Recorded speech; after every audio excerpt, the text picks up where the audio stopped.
Oh my God! Thank God somebody called. Yeah. I wonder how long it would have been before I realized. You guys like my outfit? We just started doing the show, and I forgot to hit record. Yes, your outfit is an homage. An homage to Jenna. I'm so sorry. I made so many people so upset by my comments that I was not feeling myself yesterday. I was sick.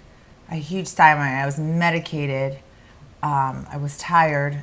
That's no excuse.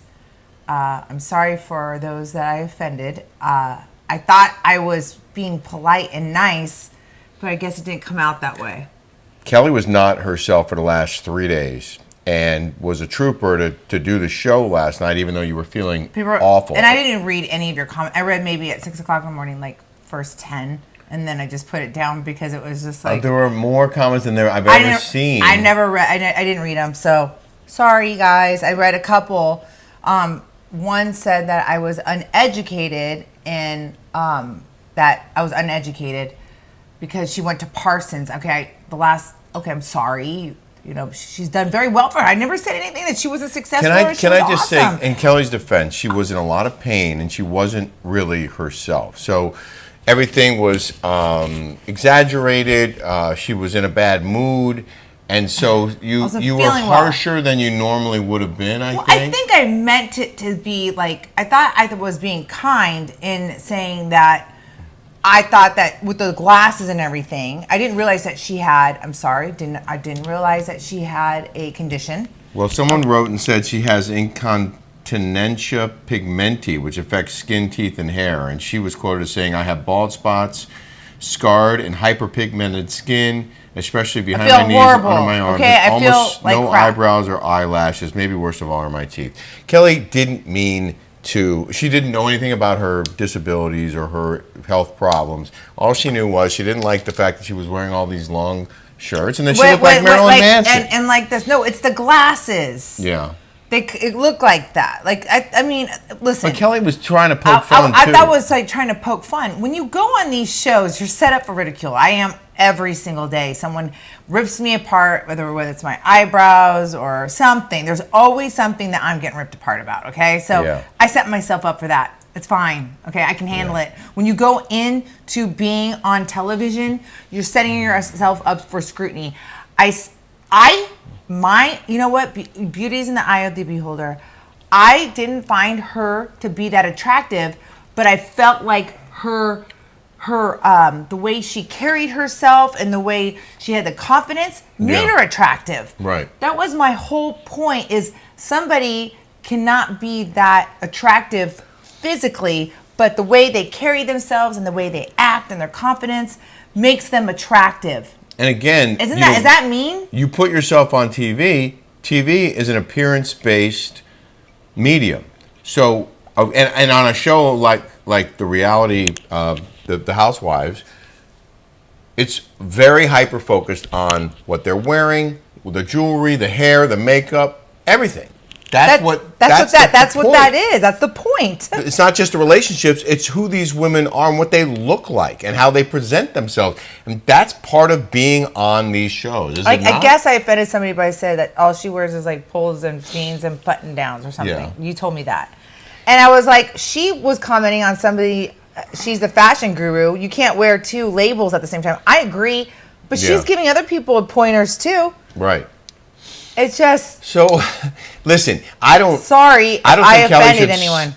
See? Okay, there's your apology. So I didn't mean it like for bad, but it came out bad, and I was in a bad mood. So please, guys, give me a break here. Yeah. I mean, listen, Kelly has always been very honest about her opinions and feelings about things, and I know so many of you appreciate her honesty because she doesn't hold back. She doesn't have a filter. She's going to speak her mind, and that's what makes you so attractive. But sometimes it pisses people off. Well, it's better than being pissed on. Exactly.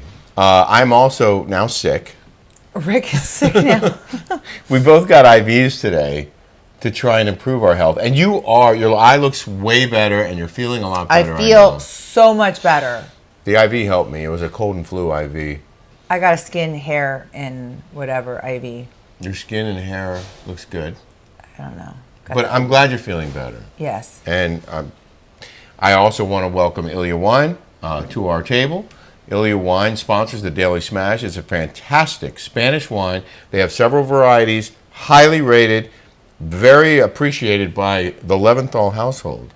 And you can get yours at 20% off using the discount code RickandKelly20 at Ilia.com. I have not had a drink. I have had an IV. I am under the weather, so apologies for my... I like when people go, have Rick just do it alone without you being sick. I agree. I'm with you. She's like, do it by yourself. I'm like, no, this is our show. I felt, well, you know what? When I was sick like that, I was under the weather. Give me a break, okay? I'm sorry if I offended you. You know what? You'll offend somebody else tomorrow. You know what? Get in line, because you know how I am. I offend somebody sometimes every day. Because Kelly had this eye condition, the sty in the eye, she asked me to fill in for her on our Cooking with Kelly segment this week, which will be on our Patreon, Rick and Kelly Show, at patreon.com. I'm going to show you a little tease of the shakshuka we made in honor of the New York Housewives episode, where they never actually made the shakshuka. I've never made it before, but Kelly helped me off camera, and I was the talent for this particular... You did good. You did well. Thank you. Yes.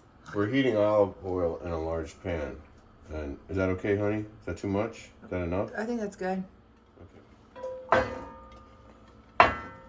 So now I add the garlic and spices and cook for another minute. That's Mediterranean right there. Here comes your tomatoes. One. There you go. Here's one.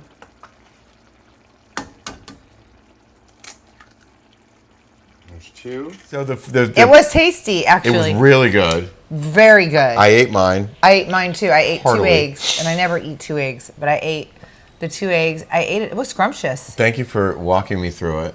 You know what I think would be better if we added to it? What? Some feta cheese. Yeah. I think some feta cheese Would in you that put Mediterranean dish. Would you put that in with the tomatoes in the pan? I think. Yeah. Well, adding the avocado to the rye bread, I thought was an excellent... It was sourdough. Oh, sourdough. It looks like rye bread. It does, but I don't like rye bread. I like sourdough. Well, I like that sourdough a lot. If you're going to eat bread, sourdough is the best for you. I grew up with rye bread. I'm a big fan of rye bread, but I also like sourdough, and that was terrific. Putting the avocado on there and then putting the egg. Did you grow up with challah? Yeah. You know what's great? Challah bread French toast. If you haven't tried that, you're missing out. Challah bread's delicious. It really is. It's soft and like it just shreds almost when you almost like chicken. Like when you pull it apart, it just kind of shreds. I'll make you some matzo ball soup. Oh my God, that would be amazing. Yeah. After we're going to a barbecue. That's some Jewish penicillin right there. We told you about our live show coming up in Michigan, just outside of Detroit, in 2 months. It's October 13th. And George Stager III is one of our patrons, one of our VIP patrons, is helping to really he's the main guy behind putting this whole show together. And I just want to give a shout out to G3, as we call him. Thank you so much for the hard work you've put in on putting this show together. We're really excited about it, and tickets are available. And people were complaining because they tried to click on a link on my Instagram. There is no link on Instagram. I couldn't do it. I could put it in the bio, but I didn't. But if you just put in the search bar rickandkellydetroit.com, it'll pop up. And there's a website that he built, and you can buy your tickets there. But here is a press release. Can I read this? Yes, read it. For immediate release, Real Housewives star Kelly Dodd and Fox News host Rick Leventhal joined forces for a spectacular event in Michigan on Friday, October 13th, 2023. Is there any significance to it being on Friday the 13th? No. Nope. We're not superstitious. Birmingham, Michigan. Brace yourselves for an electrifying evening as two influential personalities from the worlds of reality TV and news media, Kelly Dodd and Rick Leventhal, unite for an unforgettable show in Michigan, October 13th, 2023. Kelly Dodd, the vibrant and unapologetic star of Bravo's hit show The Real Housewives of Orange County, is teaming up with seasoned Fox News anchor Rick Leventhal, her husband, for an exclusive occasion that promises to captivate audiences far and wide. Well, the audience will be in that one venue. I think 200 seats. The duo will bring their distinct personalities, charm, and expertise to the stage for an evening of entertainment, insightful discussions, and unfiltered fun. We're going to make some videos, together. The Rick and Kelly Show live from Detroit will be a unique fusion of Kelly's unfiltered reality TV charisma and Rick's unwavering journalistic prowess. You like that line. I didn't write it. Attendees can expect laughter, intrigue, and candid conversations about the world of entertainment, politics, and everything in between. The Rick and Kelly Show live from Detroit is set to take place at the Daxton Hotel in Birmingham, Michigan, where fans, media enthusiasts, and curious minds will gather to witness this one-of-a-kind show. From their iconic catchphrases to hard-hitting news reporting, Kelly and Rick will leave no stone unturned during this exciting evening. The event will also feature a Q&A session, giving attendees the chance to interact with a dynamic duo and gain insight into their careers and personal journeys. Additionally, a special meet and greet opportunity will be available for select ticket holders, allowing fans to get up close and personal with Kelly and Rick. So, there it is. Birmingham, Michigan. You can fly right into Detroit. Sponsorships are limited and expected to sell out fast. We already have some sponsors for the show, which is exciting. So I have a group. I have a group on Instagram. Yes. Mostly my patrons. Yes. And everyone thought that the smash yesterday was great. Oh, they did? Oh, yeah. They thought it was hilarious, that it was funny. Yes. And Valerie said, I love the smash. Oh, my God, these people, it's the same comment over and over, same wordage, too. Oh. And then, so the smash was funny. Karen thought it was funny. Zani thought it was funny. All my people thought it was funny. I'm sorry if I made you upset over this. It wasn't my content. And it says, and it says, at Kelly Dodd, I wonder what these negative Nellies have to say about Joe Biden on vacation. He was asked the death toll of the situation in Hawaii, and his response was no comment. Right. The President of the United States, no comment while sending billions to Ukraine. They get mad at me? You guys get mad at me over there? Because I was exhausted and I was like medicated, and and he was talking and you're getting mad at me? When you're president of the United States, you should be mad at your president. It's a full-time job, and I'm sorry, but if you have the deadliest wildfire in a century and a devastated island in Hawaii, one of our 50 states, and you're sitting on a beach in Delaware, and when the press asks you about Hawaii, you say no comment. That's not very presidential. And I know. And he's going to go spend a week in. He's going to go spend a week in Tahoe. Oh, I don't know about that. Oh yeah, it's right there. He's going to go spend a week in Tahoe. Listen, everyone needs a vacation. You don't need to focus your energy in getting angry at me. I'll say one. Get me angry at somebody who's running the country. I'm not running the country. I just state my opinions. That's it. Okay, I'm not running the country. Maybe you should be running the country. You should be focusing your insecurities onto me. Maybe people were angry about Biden and just took it out on you. I guess they were like, yeah, I guess. It's a real dire situation over there, and I think if I were president, I would get my butt on a plane. Right, because he has one. And yeah, you have a private plane. Well, it's not hard to travel when you go on a private plane. Just FYI. Air Force One is a remarkable piece of equipment, and he has all the resources, obviously, of the United States at his disposal. What I've been hearing today on social media is that leaders do. People have been trying to bring in relief supplies and they're being turned away. And a lot of these residents in this devastated area have allegedly started looting and creating carrying out armed robberies because they're desperate. They don't have food or water or medical supplies or clothes, and they're just desperate. And people are driving in or boating in with supplies, and then putting them on trucks and trying to drive to the authorities are like, nope, sorry, only residents come in, or even some residents can't come in, and it's just it's a really bad situation right now. And presidents are often judged on their disaster relief efforts, their response to disasters is what I'm trying to say. I am sick, but when you're slow on the response, when you don't, like George W. Bush was eviscerated for his response to Hurricane Katrina because it took a few days longer than people thought it should to get the supplies in there. Well, I hope the press is going to be just as tough on Biden if the people who need help in Hawaii aren't getting it. Right. I mean, come on, let's be fair about this. And let's be fair to the people, more importantly, of Hawaii, of Maui, who are suffering and need help. Let's get them the help they need. Exactly. The guy sitting on the beach, make a phone call if you can't go yourself. And talk to the press when they ask you questions about it. Let the press know so the people of Hawaii can feel comfort that the president is on. No comment? How about we're doing everything we can to help? We're making this a priority. We're going to get the supplies to where they're needed as soon as possible. Something along those lines. Wouldn't that be nice? Yeah. What are you laughing at? Because everyone's saying, like, everyone gets a grumpy day. Everyone's had a grumpy day. Oh, yeah. Everyone has. Yeah. And, you're entitled. I do feel bad for someone who has a condition. I have a condition, and yet a lot of you make fun of my condition, which I can totally handle. But I didn't mean it. I meant like, I just think, for me, and I'm being redundant here, and I'm reiterating again. Yeah. When I always try to tell my daughter, if you come out and you show confidence and you have this, which I think that lady does. Swagger. You know, she's up there with the thing and she's acting like she's all hot and everything. There's something to be said about that. I think it's more attractive. I believe I possess and it makes that you quality.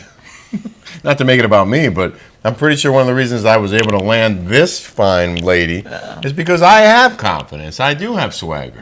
You do. You do. And I can handle. You're sexy. Oh, yeah. You are. Thanks. You're hot. You have a hot body, I have to say. Well, so do you. The lady that was administrating Rick's IV today said, "Wow, you look good for 63." He's not on any blood thinners, nothing. No. Very proud of you. Thank you, honey. Yes. Well, you've made me younger and fitter. Enough about me. Let's talk about you. So what do you think about me? Enough about me. Let's talk about you. So what do you think about me? I didn't mean to do that. Yeah, you did. Well, of course. I'd like talking about me. No.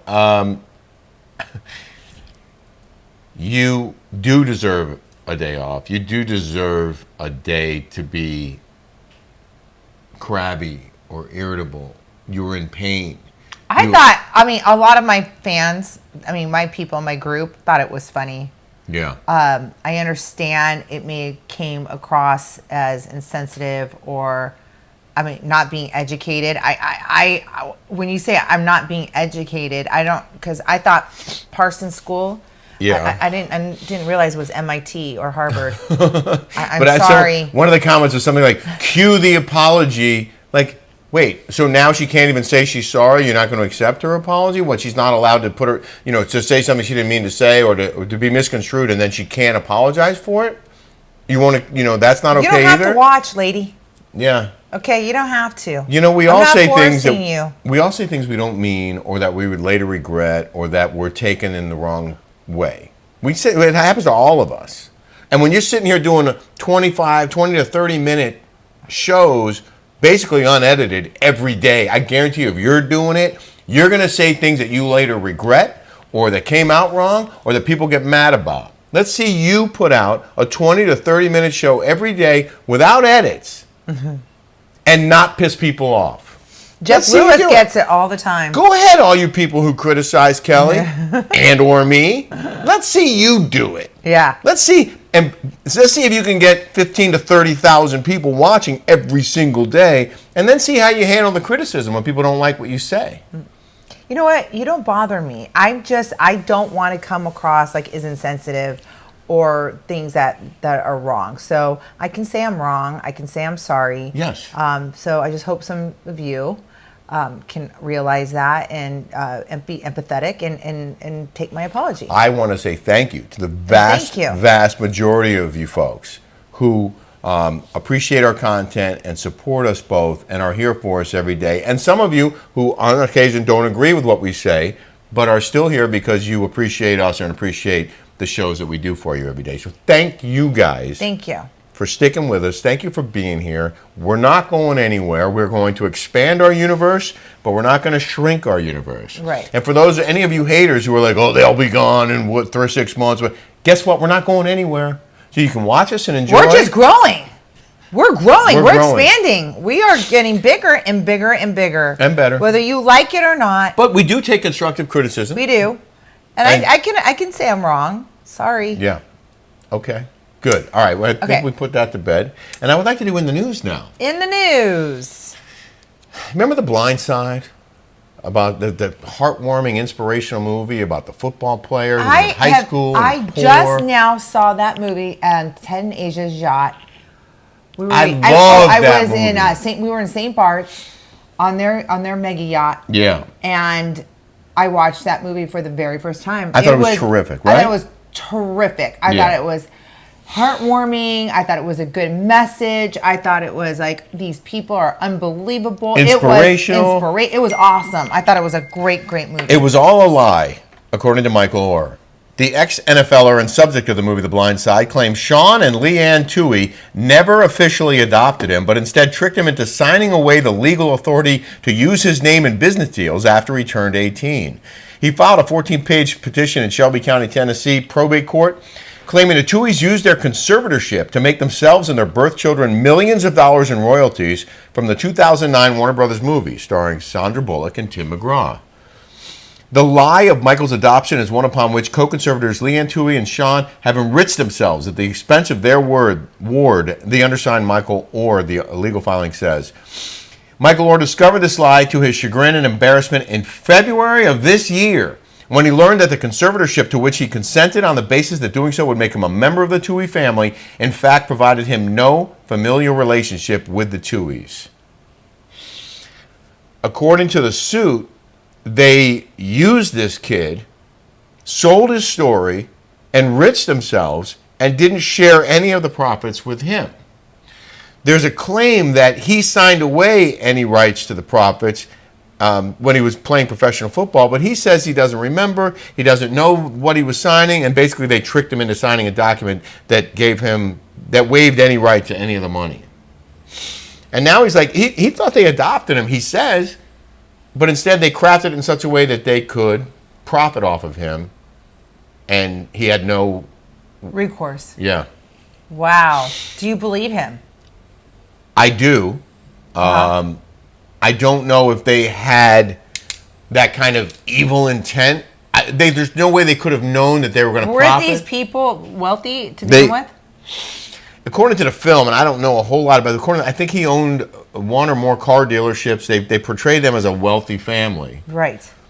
Who took him in because he used to sleep over at their house all the time. He was friends with their one of their kids, and they felt sorry for him. I mean, he was homeless. He had a drug addict for a mom. He was one of 12 kids and basically homeless. And so they took him in. And I don't know that they had any kind of intent when maybe someone gave them advice to do it the way they did it for other reasons, other legal reasons. But in any event, they did eventually, according to the suit, make a lot of money off of it, millions of dollars, and continue to. And according to the suit, are not. That lady looks like Kate plus 8. Oh wait, am I going to offend somebody? So I just got a from our smasher. Yeah. I just got a text message right now. I want you to read it out loud. All right. This is what she said. I was listening to The Smash while getting ready this morning, and I was laughing so much. I thought it was funny and great. People act like they only have positive opinions about everyone. Don't forget, for every offended one, there's 1 million people laughing. The offended ones are just the noisiest ones. And I told Kelly something very similar earlier today. Did I not? Exactly. I was like, Rick just said that I was like, earlier today. You know, Rick said that to me when we got out of the IV, just like that. I did. I said, there are people who are going to be upset, but there are far more people who I guarantee you were laughing out loud, thought it was hilarious, and they're not. You know what? When I read these comments from people that are the negative ones, they're hypocrites. They're the ones who are over here saying the same thing that I'm saying. Right, but they're not saying it on camera in front of tens of thousands of people. Exactly. So they can come after you with no repercussions because nobody knows what they just said about somebody else to their friend or down the street or, in a conversation at dinner last night. Really? You're not. Go ahead, throw those stones. Yeah, Go ahead. exactly. It's hilarious. But you know what? We can be sensitive to the core issues here, and I'm sensitive to people that have something that they can't help. Okay, I don't like that. Yeah. I don't like that at all. And I'm sorry for that. You know, I didn't realize that she had a condition. I'm sorry. Well, you also complimented her bravado, her attitude, her confidence. Yeah. You complimented her. And obviously, this woman has enjoyed a lot of success. She's doing very well. And you also doing very well. You also said really nice things about the show itself. You really enjoyed it. Yeah, I liked her house, and so I liked her closet. I thought it was spectacular. Yeah, I thought it was is. refreshing. I thought it was a reboot. I liked it. I liked the whole dynamics of all the characters. I didn't think I was being that negative. You weren't. But you were overall you were in pain. Yeah. And so you weren't yourself. I wasn't. People probably weren't used to you having that like just short, upset attitude. I think everybody has felt that way. But you were funny too. You were funny too.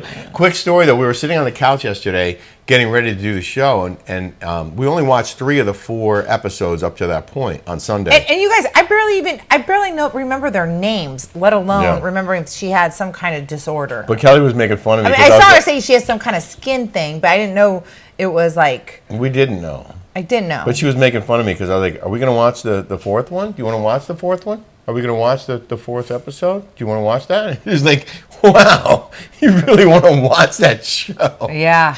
I was like, "No, I was just thought maybe you wanted to watch it," and I was like, "I kind of liked it." So I was going to.